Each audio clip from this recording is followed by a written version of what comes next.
Hello everybody, welcome back to the channel. I'm Ben, this is Books with Genghis Khan, and today I'm coming to you to wrap up my last 2 months of reading. It's been a little while since I came on here with a video, so I have a lot to get to, and since I last saw you, I went on a trip with my wife back in Vietnam. We went to this beautiful area on the central coast where it's not one of the top tourist destinations, so it was very chill being in our hotel by the beach and going to some fantastic viewpoints all up and down the coast.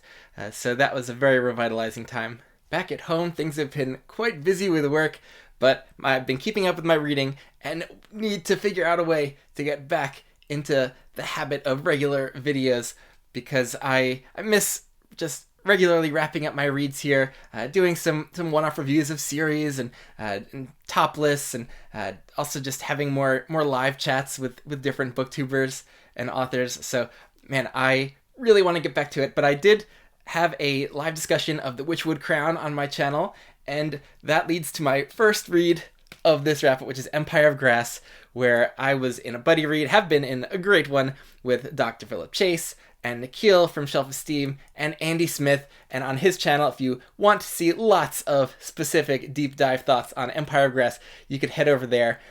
We start non-spoiler too. But this is a wonderful continuation in the Last King of Ostenard series by Tad Williams. And this is a slow build series. So, after a chunky book 1, we're still in book 2, kind of setting things up and slowly climbing that story mountain, and by the end of this one it feels like we've reached the top of that first hill of the roller coaster and we're about to head down for a crazy ride to finish out this story. So I was here for this slow build, and frankly it doesn't feel too slow because Tad has I think found a groove of keeping things feeling fast-paced by having shorter chapters. We're bouncing around the map, but we're rotating back to each location and set of POV characters pretty routinely and pretty quickly, so we're not leaving anyone behind for too long. And we might be switching between multiple POV characters in the same chapter. And so I was really getting into a lot of those storylines, including one storyline just involved a young character kind of stuck in a forest and needing to survive on his own, and I was just living for that storyline, honestly, during this, and I'm just having a blast with that. I love story arcs where we see genuine, earned, organic growth and maturation of a character. So, yeah, and Taz doing all different types of arcs and things coming together and dropping more lore and history that I think are going to really play a big part in this part of the saga. And also, just a spectacular work of fantasy art by Michael Whalen. I don't know if you can see it with the glossy wrapping on this cover, but just one of those covers that when I saw this, I hadn't even started any Ted Williams books, but when I saw this in a used bookstore, I knew I had to nab it because, man, that cover is just so fantastic, and just fits that title, Empire of Grass, as well. So, fantastic book 2 there. Then for a completely different flavor of epic fantasy, I read Paladin of Souls by Lois and Master Bujold. That's book 2 in World of the Five Gods, and definitely a kind of follow-up standalone novel to The Curse of Chalian. And I love this. I thought it was just an engaging, very emotionally complex work of epic fantasy. And this also, it stands alone as kind of it has its own full story arc, and she did the same thing with The Curse of Chalian, and this moves to a new POV character, but it takes place kind of shortly after Curse of Chalian ends, and there's a lot of world building things and political continuations, and this main character is a side character in that book, and you really want to read that book first. And if you liked Curse of Chalian, you're just going to get a lot more of the same type of writing and storytelling and deep nuanced character work here. Yeah, those 2 books go together so well, and I don't want to say much about this to spoil anything, but I will say, when the plot really kicks in, it does a similar thing to Chalian, where it's kind of a very calm, character-driven start to things, quiet, slice of life. This character in the kind of middle-age years is kind of trying to find themselves, and man, Bujold is amazing with this kind of character, like with Cordelia and Katerin in the Vorkoskin books, these kind of middle-aged female characters, and not one you get too often in fantasy, honestly. And then when the plot really kicks in, I have read a lot of fantasy in the past 7 years since I've gotten back into it, and starting to see a lot of the same plots and just types of stories. And but something occurs in this that introduces the primary plot element for the second half of this book that I've never seen before. It felt so fresh, just some story beats that were so unique, and were unique to how Bujold had built this world, and with the world building with the spirits and gods, and so man, this caught me by surprise in a lot of ways. Felt very emotionally deep, and I wouldn't say it's one of my favorite books ever, but I had a great time with it.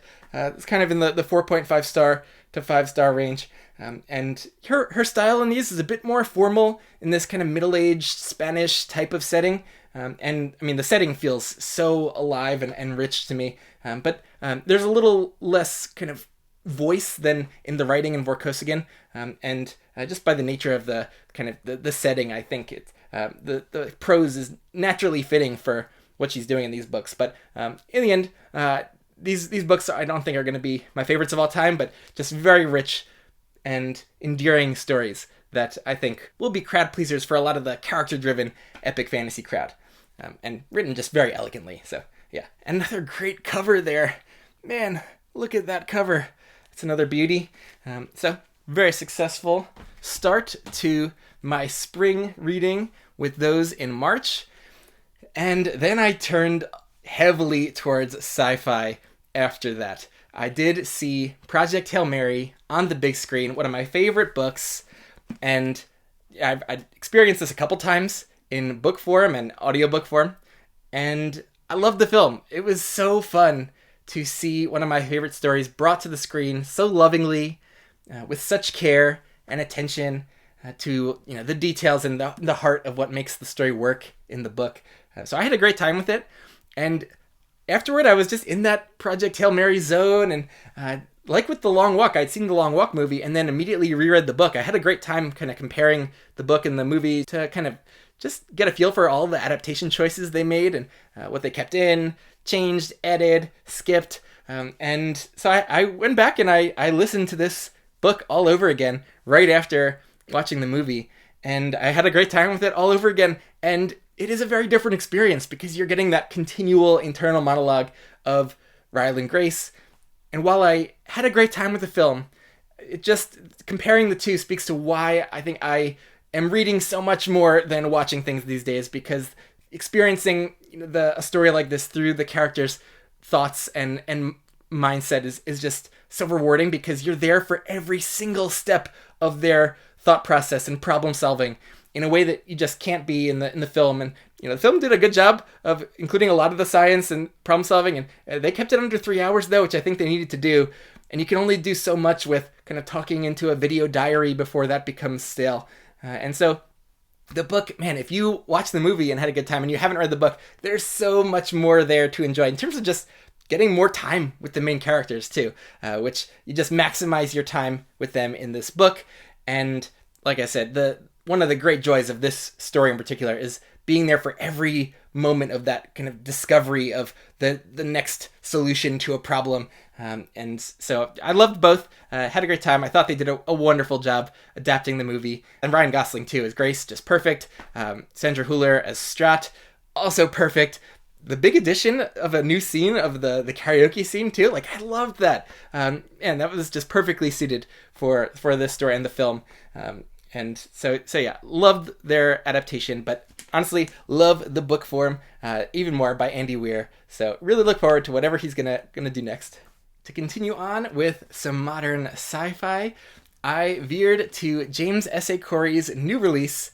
That is The Faith of Beasts, Book 2 in the Captives War series, and that is the writing duo Daniel Abraham and Ty Frank, who wrote the whole Expanse series, which I just love.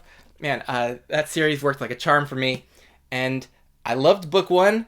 It's been 2 years since book 1, and I was a little hazy on some of the details and characters, so I was like, okay, maybe I'll just skim part of book 1, Mercy of Gods, to kind of catch up before reading book 2, and when I tried doing that in the beginning of this one, it just sucked me right back in, and I could not stop. I consumed this book whole in less than 2 days all over again. I was cruising through it too, because I was familiar with it, already read it, and so I was able to really speed through. And the style is just, man, it's this flowing style that's so easy to consume quickly and all at once. And so I reread this one, and man, this is a magnificent book one. And that was in preparation for book two, which I had sky high expectations for, and those were met. I am happy to report this was just an absolute banger of a book two for this trilogy. And I'm already looking forward to rereading this one ahead of book three, whenever that comes out, whether it's a year, 2 years, however long they're going to take. And rereading is a joy for this series because this thing just moves along. The Expanse is 9 books, but it feels like, they're just packing so much story like we did in The Expanse, but into like 3 books. But it's a very different kind of story. This kind of giant, huge galaxy-spanning war between this absolutely vicious race of aliens, the Carracks, who just go in and exterminate worlds, or if they think the beings there are going to be useful to them, they'll keep them alive and capture a bunch of them and try to see how they can serve the Carracks. And the plotting here is just so electric. The situations the human POV characters find themselves in are just so dire. And here we kind of the human POVs kind of get spread out on different tasks and missions, and we're just rotating around between a few of them. I just was so gripped by each of these POVs and their different situations. And at every place, we're also just interacting with alien creatures of all different kinds. The creativity on display with the alien beings here is just immense and such a joy. This is just such a well-rounded sci-fi series in terms of, has this kind of character-driven writing where these POV characters feel grounded and believable and complex. Maybe not the most character-driven fantasy or sci-fi in the world, but you do get some of that on top of just incredible world building and the occasional heart-stopping action scene. But they're just such well-rounded books. I feel like they're going to appeal to a huge, wide-ranging audience for sci-fi and fantasy. So if you have not gotten into the series, I guess there's no great rush, because the best time will probably be when the finale, book 3, is on the way. But if you're looking for some modern sci-fi to be engaging for you, and just fast reads that have some depth to them, man, go for Captive's War. And man, on top of these 2 novels, I went and reread the Live Suit novella right after I finished that. So they published that in between books 1 and 2. That is where I would recommend doing it, honestly. And I think it'll have the most payoffs there. But this is also just a killer novella. It's about 60 pages, a few hours by audio. And this thing could also stand alone. Like, if you just have a major interest in reading short sci-fi fiction, I think this novella could be an absolute classic in the genre. I don't think it's going to become one because it is part of this larger series, and also maybe it's a bit longer than kind of the short story sci-fi classics that get read in schools. But man, if they shorten this a little bit, I feel like it could be just one of those long-lasting sci-fi classics, because it has this really cool ideas base thing going on at the center about futuristic warfare and humans interacting with AI live suit technology, and it felt so fresh. And then there's this just classic sci-fi gut punch at the end of it, which a lot of those classic sci-fi short stories have going on with them.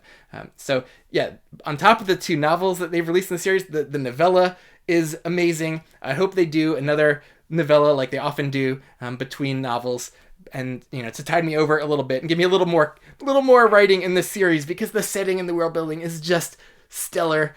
Man, I can't rave enough about this series. So check out Mercy of Gods if you haven't yet, or Faith of Beasts Book 2 if you've already read Book 1. And that, unfortunately, takes me to my low point of my last 2 months of reading, which is another sci-fi new release, and that is Children of Strife by Adrian Tchaikovsky. So this is book 4 in the Children of Time series. It doesn't really have a great official name, but I struggled with this one. Maybe should have DNF'd. I was limping to the finish line, honestly. I had high hopes that he might recapture some of the magic of Children of Time. And this is one of my favorite books of all time. I found this just utterly electric.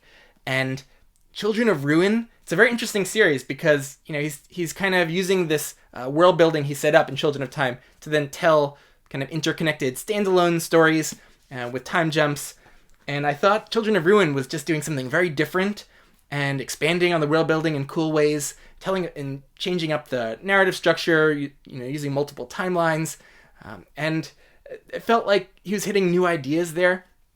And those two books as a set really work well together, I think. A lot of people think, they didn't love it as much as Children of Time, and they kind of just bail out on the series at that point, which is probably a good choice, because Children of Memory, things kind of go off the rails a little bit.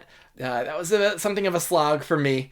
I didn't think the ideas that he was exploring there were that interesting. But there are occasional fun sequences in there, especially with the new animal kind of uplift species that he was working with. And the same thing is going on in Children of Strife. There's a new animal that's been uplifted that we follow kind of their journey of evolution. And that's great. And there are moments throughout of utter sheer brilliance and wit. I mean, this is Adrian Tchaikovsky we're talking about. His creative mastermind has this history as an academic biologist, and you're just getting some biological world building here that you just won't be able to get anywhere else. But man, this book, I don't think there was enough meat on the bone here to justify this long novel. I know he has lots of other ideas, like he could be writing, starting new series, standalones. I don't know why he keeps on coming back to certain series that I felt like were just perfect in, with prior books, like, Dogs of War series. Beast Speaker didn't really work for me, book 3, and now Children of Strife. It feels like we're recycling just a lot of ideas and narrative structures from the previous books, and we're not doing much that's new. And what is new is not working for me at all, because some of the joys of the earlier books were how it felt grounded in real biology and science, and we're kind of leaving the reservation from hard sci-fi with Children of Strife, and things are just getting very hand-wavy.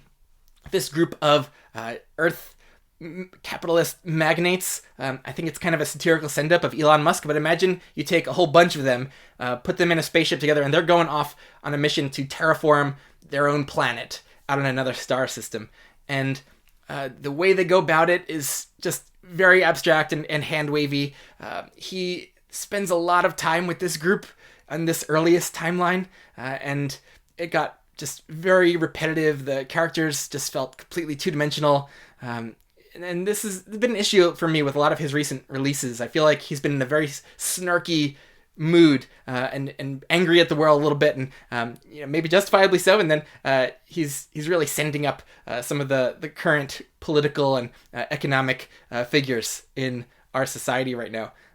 And maybe that could have worked with a little bit less of it, but man, it got so repetitive, and the present day timeline, just we step away from it. That's by far the most engaging part of this book, but we're continually stepping away to go to this earlier timeline and then a middle timeline as well. So we're rotating between these three, and man, those earlier two just were so repetitive and not giving enough time for the second one to develop those characters. I feel like we could have just done single interlude sequences of those earlier timelines in the beginning or in the middle somewhere, because there is some engagement that I felt when everything came together towards the end, and there was some payoff, but getting there was a total slog, and I don't see what a lot of people are going to get out of this. There's not a lot on the character front. There's on the ideas front. I mean, it just feels like we're recycling a lot that came before, and so I mean it's just hard for me to figure out the appeal of this book. But that's just for me. I know it's hit for some others, and it's become maybe a second favorite in the series for a lot of people. But I wish he just would have left things well enough alone with maybe after the first two books and gone on to other stories. So this one kind of in like the 2.5 star range for me. Kind of just feeling like it was not worth it for my time. That was not the case for my last read, which is This Inevitable Ruin, Dungeon Crawler Carl, Book 7.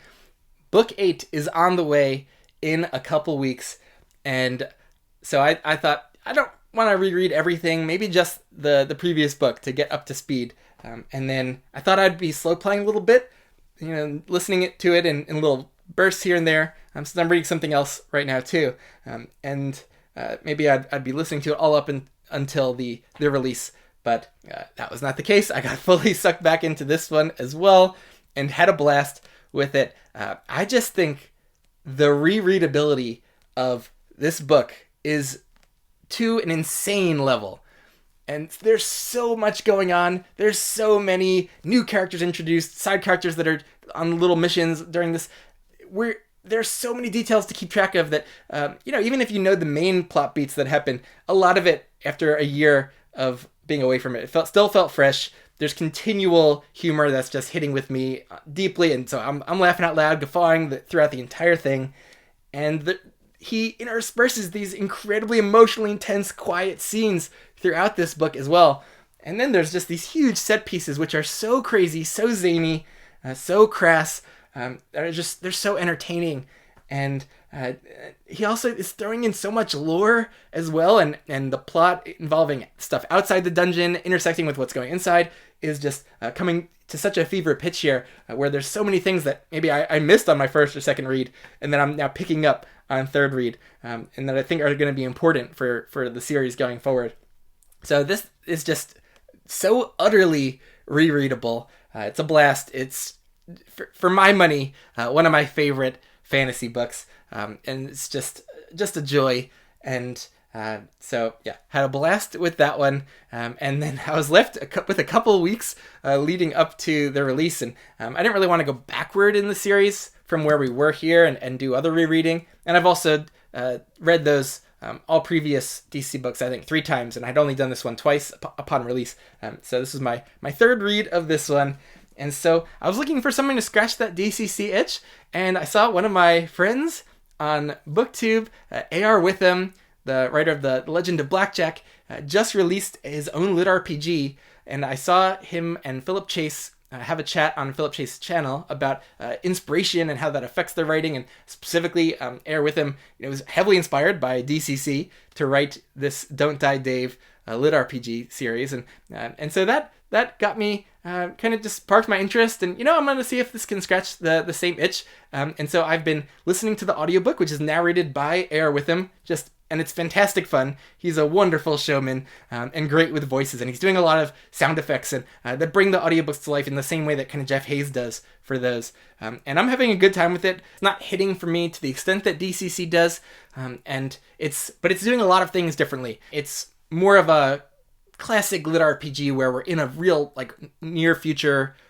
virtual reality video game, and so it's doing a lot of more satire with kind of video game culture, teenage gamers, and I've had a blast actually just hearing a lot of the teenage slang being thrown around. I know A.R. Witham has a teenage son, and so it a lot of it feels very timely in terms of the humor, and so it's a good time that I'm having with Don't Die Dave. The other thing I've been reading for quite a while is The Hallowed Hunt by Lois Master-Bujold. Man, I've been on the struggle bus with this one. I have been persevering because I'm in a buddy read with Samwise. We had a great chat about The Curse of Chalion, and we're probably going to do a chat about Paladin of Souls and this book together once I'm finally done. But man, this is pretty infamous within the Lois Master-Bujold fandom for being the black sheep of her oeuvre. Being, for whatever reason, I was curious, maybe I'll be a hipster and love it. But then I got into it and was like, what is going on here? Why is this so dry? Why is it so hard to stay focused on this? And I can only read maybe a chapter or 2 at a time. They're not terribly long chapters either before my mind starts to wander. Maybe I start skimming a little bit. It's just so heavy on exposition. We're in a new location in the world of the Five Gods. We're not in Chalion anymore. We're in a neighboring country, and well before in the timeline too. So this is true standalone. It does not connect to those other 2 books, and it's a lot of people just delivering exposition through conversation out loud, and it doesn't have the same liveliness in the kind of POV characters or the side characters that her books usually do. The style feels intentionally more formal, like she's trying to do the style of an older, like, 1800s British novel or something, and it's just so dry, and the plot is not engaging, and it's just so much harder to get into than Chaliad and Paladin of Souls. And I'm more than halfway through, and I feel like finally I see the real direction of the plot, and I'm starting to get more engaged with it. But man, to get to this point was brutal. So I was hoping that I was going to be batting 1,000 with Bujold, but I know for an author that writes a lot, even a favorite author, you're more likely than not to not connect to everything that they wrote. So yeah, unless I just get intensely more engaged by the second half, and maybe can pop this up to 3.5 stars. This is likely gonna be a pretty low rated book for me, and just not one that I gelled with at all. But I've seen people like it, and I know Samwise liked it. It's really elegantly written, but it's just in this older, more formal style, and it just did not click with it. I could not get immersed in this at all. So yeah, little disappointed there with a couple of my favorite authors in the last 2 months, with Bujold kind of writing a book I had to struggle getting through, and same with Adrian Tchaikovsky with Children of Strife. But with Tchaikovsky, man, I still am so excited to dive into his fantasy books, beyond Shadows of the Apt, which I loved. So I really have all these Tchaikovsky fantasies to dig into. And with Bujold, I'm looking forward to the Penric and Desdemona novellas in that same world. I love the world building. And there have been some great moments in Hallowed Hunt with the gods. Whenever one of the gods is on the page, it is just electric. Love that. But those moments have been few and far between in the Hallowed Hunt. So yeah, that has been my last 2 months. If I have to go back and figure out books of the month, I mean, man, Empire of Grass, that was a big tome, and I've been busy with, between busy work and with my 2-week trip that I took to Vietnam with my wife. March was mostly Empire of Grass, so this basically wins Book of the Month for March by default. Had a great time with Book 2 of Last King of Ostenard, and then in April, I'm not going to go for any rereads, which also kind of just leaves a clear winner, which is The Faith of Beasts. Easy choice for Book of the Month for a new book, new read for me that I just ate up whole. And it could not rave about this Captives War series enough. Please check it out if you have not yet. So that's what I've been up to. Coming up, we're going to be looking at the prequel, Brothers of the Wind, in our Ostenard buddy read. I'll be on Philip Chase's channel discussing that sometime later this month. That's like a prequel novella in this series, but it's honestly the size of a normal novel of literary fiction. So we got that, and looking forward to that one. And then maybe be going on Samwise channel to discuss some Bujold fantasy as well. But beyond that, I am just so psyched for the Parade of Horribles, the new DCC release. I'm going to be all over this thing. I can't wait. It's been a fantastic last bunch of months of new releases in favorite series, whether the Sun Eater finale or 12 months coming out in Dresden Files, and now new DCC book, and new Captives War book. So I'm just definitely looking into a lot of fantastic new releases, and having a great time. So yeah, tell me what you've been up to. What have been some of your great reads the last couple months, and I'll see you later.